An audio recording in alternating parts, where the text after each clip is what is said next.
Hey y'all, thanks for the warm welcome. And one thing you might not get, can we rewind real quick?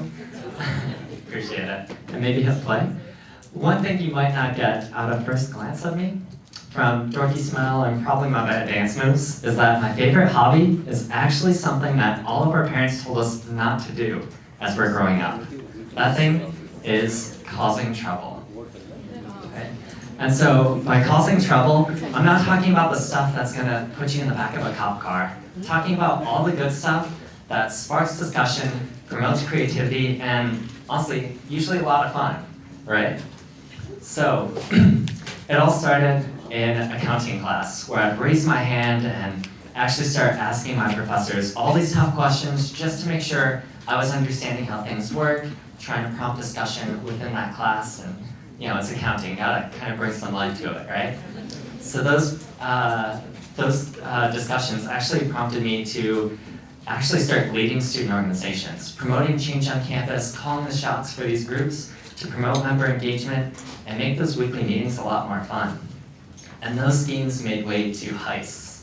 These heists actually got me talking to the administration at my school to help create the design thinking curriculum for our entire university, which is a hoot and a half, to be honest. So I want to bring y'all to class today to learn about how to be a perfect criminal, just like yours truly right here. Right? It's a fun way, and there is a pop quiz at the end. And if you don't pass, you won't get dinner, so make sure you're taking notes and paying attention. Lesson 1, don't play by the rules, make your own.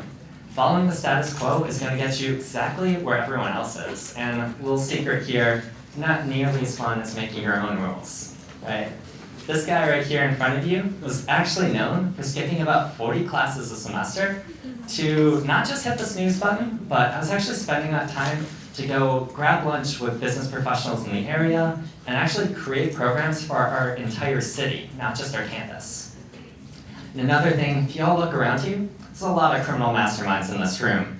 And make sure you give each other kudos, because you're not the only one doing cool things here. Everyone is doing awesome stuff.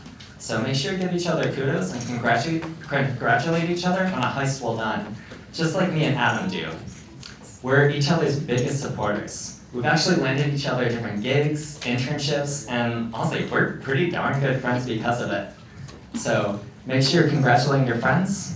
And thirdly, lastly here, don't work harder than you have to. There's no reason to reinvent the wheel, because you can work smart instead of working hard, right? Kind of like I'm gonna do right here, because I didn't want to create more slides, so I just kind of reused them. Right?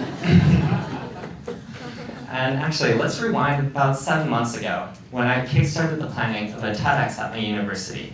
Instead of trying to take on the entire task myself, I found a team of about 8 other criminal masterminds, so we could take the entire task and break it down into small bite-sized pieces. So we all didn't have to work hard, we could all just work smart on this small area, put all the bite-sized pieces together, and we had a heck of a conference.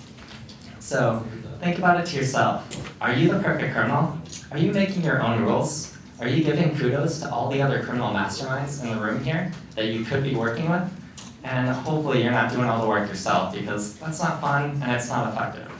So when you go back to your universities after this meetup, think about all the cool things that you can do as a criminal mastermind with the other masterminds and fellows at your university to have a great impact and make some cool stuff happen. Thank you.